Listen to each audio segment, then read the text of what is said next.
So I am Dr. Indrani Lahiri and I'm the senior lecturer at Leicester Media School, which is based in the Computing, Engineering and Media, and I'm a senior lecturer in the Media and Communications.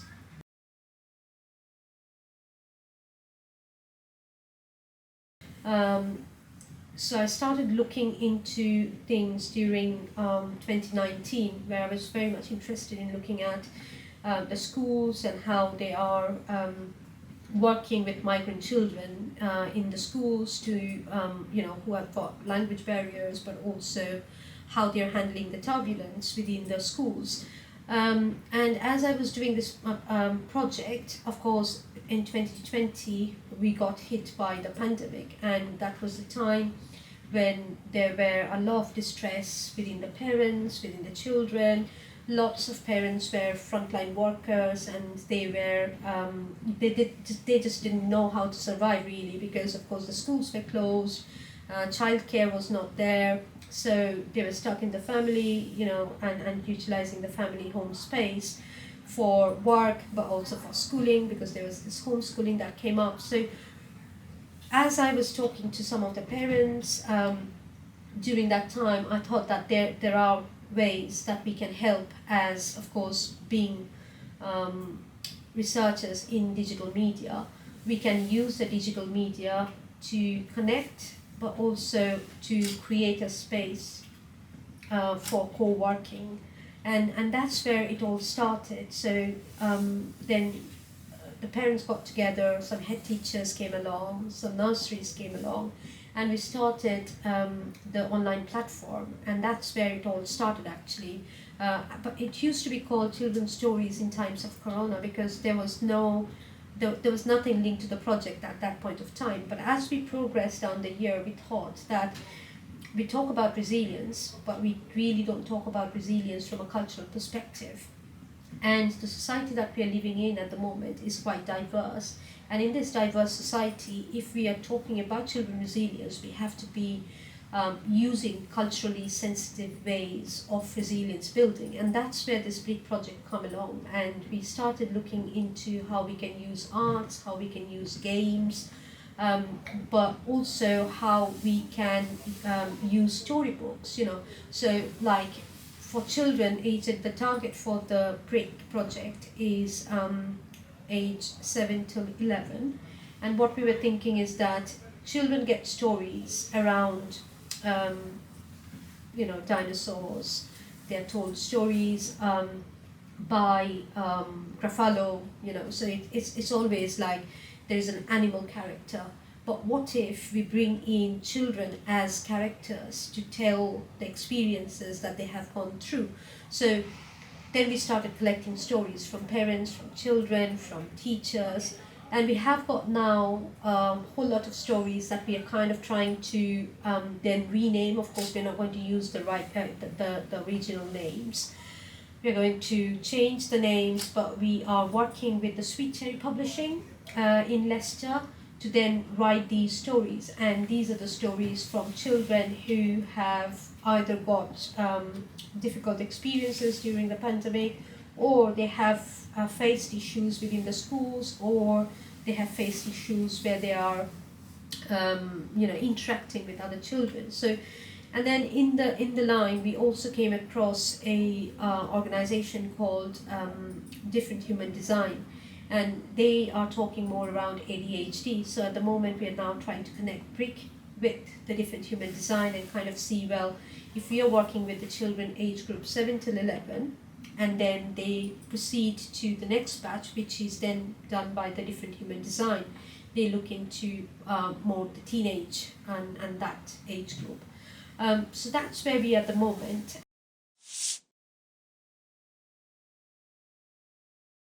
I think that the main purpose of BRIC is to influence the policies. So we want to look into, when we talk about resilience building within schools, are we talking about cultural influences? Are we thinking about the different kinds of lives that we have? So it's not that one size fits all, and we're kind of trying to challenge that approach, because of course if we do that work early, then possibly we won't come across much mental health challenges as we are seeing now in the university. So it all links back to the university because of our classroom experience as well. So we are seeing students who have got, who are experiencing different kinds of challenges, and what we are trying to see is that can we actually, or could we have done something better in the primary and secondary schools that would have trained them and given them some tools, and that's what we are trying to do. So we will build games that will help children to focus more, be more confident. So there will be board games, but there will be also mobile app having those games then being played at schools.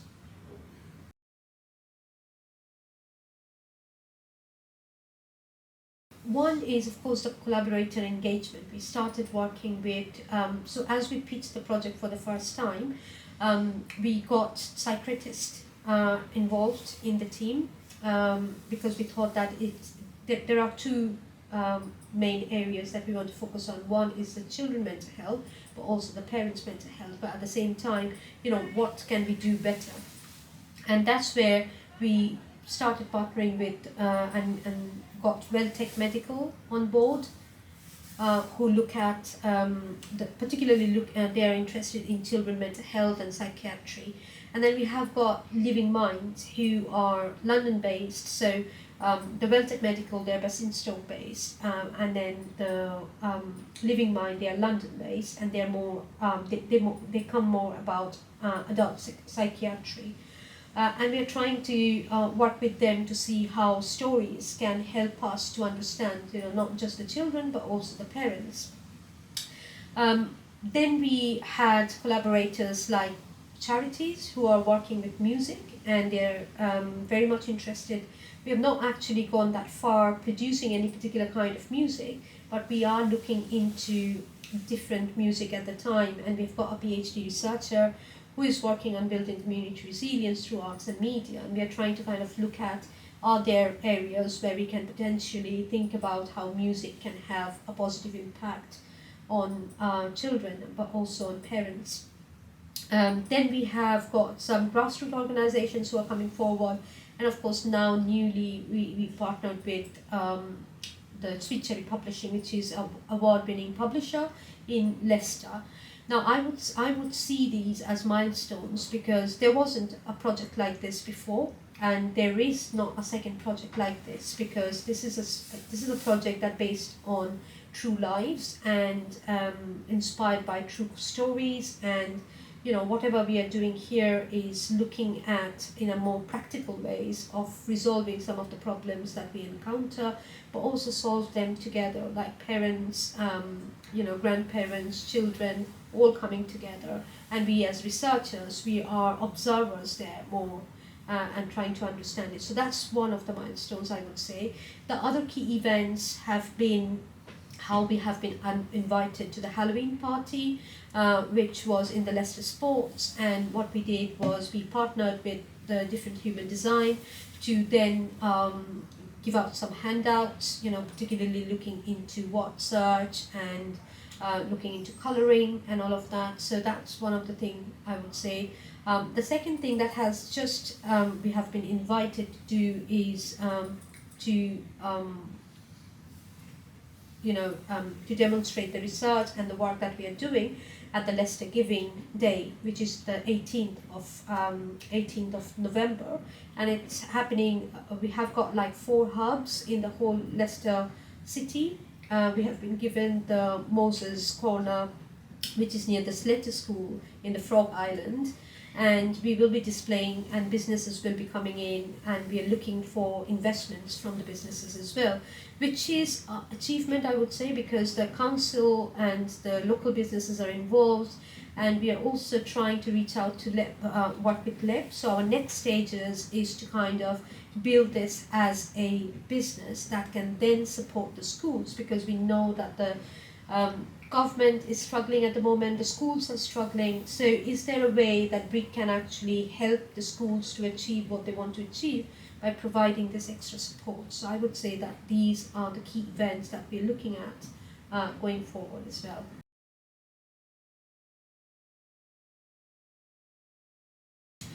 Well, I see BRIC in the future influencing the policies. So we want to work with the parliament, we want to work influencing the policies, drafting the resilience, the white papers that have been coming out. So we want to contribute there. But we also want to provide that support primarily in Leicester, starting with, because this is the city that we are very much interested in, because we have got diverse knowledge from diverse population, and I think that we can do a lot in this city to build that up. But then we want to go international, and we want to talk, collaborate with different countries, universities, and we want to train up the university students and but also the staff to make them aware of this research area and to make them aware that how they can make a difference, you know. And working in a university doesn't mean that you can't go back and revisit the school days, because that's where the fundamentals are, and that's what we are trying to do. So I would like to definitely see BRIC in the future making that impact.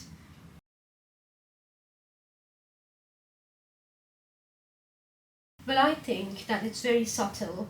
You can't see that on the surface. We talk about resilience, you know, there are different parameters through which we can measure. But the thing is that when you open a book that a child is reading, you will often find names that come from a particular community, you know. The diverse element, either you see the diverse element being forced in the story to tick the box of diversity, and you know, so say for example, does a policeman have to be always white, you know, or does a policeman always have to be black, you know. So these are the kind of racial tensions that arise because of the way we are teaching in the schools, and I think that that's fundamentally to do with resilience building as well. So a child who is in school, if they can't see themselves in the books that they're reading, that of course have got an impact, and I don't think that we have done much around that. Also, how we have told histories in schools for a long time needs to be changed, because the history doesn't give us a holistic picture of where we as a country fit in and what we have done, you know. So the past and the future needs to be retold. I also think that the representation in the schools, the understanding of the different cultural different cultural I would say cultural understanding from different communities is still lacking, because although we say that we want to build social cohesion around the schools, the parent groups are very minor. In some of the schools there are no parent groups, you know, and if there are parent groups, they are overly influenced by a certain representation from certain communities. And I think that these are the things that we have to do. So it's not just about building resilience and telling a child what to do, but it's also to build up that infrastructure to have that proper what I should say, that whether they be the books or they be what they see when they go into the school, but also what they see on the telly, what they see in the advert, because these children are exposed to more or less the internet every so often, that it's very important to then think about what's getting showed, the kind of advert languages. So there are a lot. So I think that there is a lot of critical approach that needs to be involved in understanding resilience, because we as individuals, it's not just we build our resilience by reading a storybook, but it's also by by observing a police inspector who is out there, by observing an NHS practitioner who is out there, by observing teachers in the schools, by observing the people we are walking past. So I think that all of this have got an impact, and that's where I believe that there is a huge gap. Either we are trying to do more kind of tick box exercises just to kind of get through the organizational rules, but we are not delving deeper into the problems. Well, I would say that we are open to collaboration, and I would say that we would like to invite people across Leicester to partner with us and to support us, to reach out to schools and provide that support to the schools, primarily in Leicestershire and Rutland, so that the schools, not just survive, but they thrive, and that's what our aim should be. I would also like to invite any researcher who wants to work with us to get in touch. We have got a website. If you want to go into the website, you will see that the workshops we are delivering on demand. So we have started setting up our consultancy as well. So if you think that there is something that you want to discuss and you're an education provider, please do get in touch as well.